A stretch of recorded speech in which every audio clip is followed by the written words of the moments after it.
യിരെമ്യാ പ്രവചനം 22-ാം അധ്യായം 10-ാമത്തെ വചനം. മരിച്ചവനെ കുറിച്ച് കരയേണ്ട, അവനെക്കുറിച്ച് വിലപിക്കുകയും വേണ്ട. നാട് വിട്ടു പോകേണ്ടി വരുന്നവനെ കുറിച്ച് തന്നെ കരയുവിൻ. അവൻ മടങ്ങി വരികയില്ല, ജന്മദേശം ഇനി കാണുകയുമില്ല. മരിച്ചവരെ കുറിച്ച് ധാരാളം വിലാപങ്ങളും സങ്കടങ്ങളും ഒക്കെ പ്രഖ്യാപിക്കുന്ന ആളുകളുണ്ട്.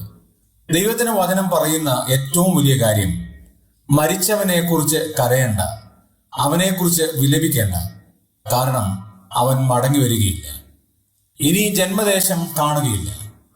അങ്ങനെയാണെങ്കിൽ അവൻ പോയ സ്ഥലം ഏതാണ്? സ്വർഗത്തിലാണ് ഒരു വ്യക്തി പോയത് എന്ന് വരികിൽ അവനെ നരകത്തിലേക്ക് കൊണ്ടുപോകാൻ ആർക്കും കഴിയില്ല. നരകത്തിലാണ് ഒരു വ്യക്തി പോയതെങ്കിൽ അവനെ സ്വർഗത്തിലേക്ക് കൊണ്ടുപോകുവാനും ഒരു ശക്തിക്കും കഴിയില്ല. കാരണം ദൈവം ഓരോരുത്തർക്ക് ഓരോ സ്ഥലങ്ങൾ നിയോഗിച്ചിരിക്കുകയാണ്.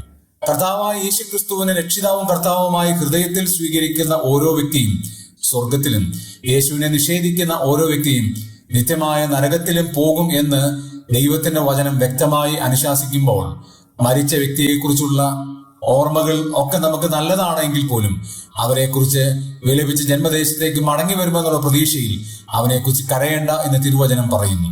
ആകയാൽ നമുക്ക് ഈ ലോകത്തിൽ കർത്താവിനെ അക്ഷയമായി സ്നേഹിച്ച് ജീവിക്കാം. ദൈവം അതിനായി നമ്മെ സഹായിക്കട്ടെ.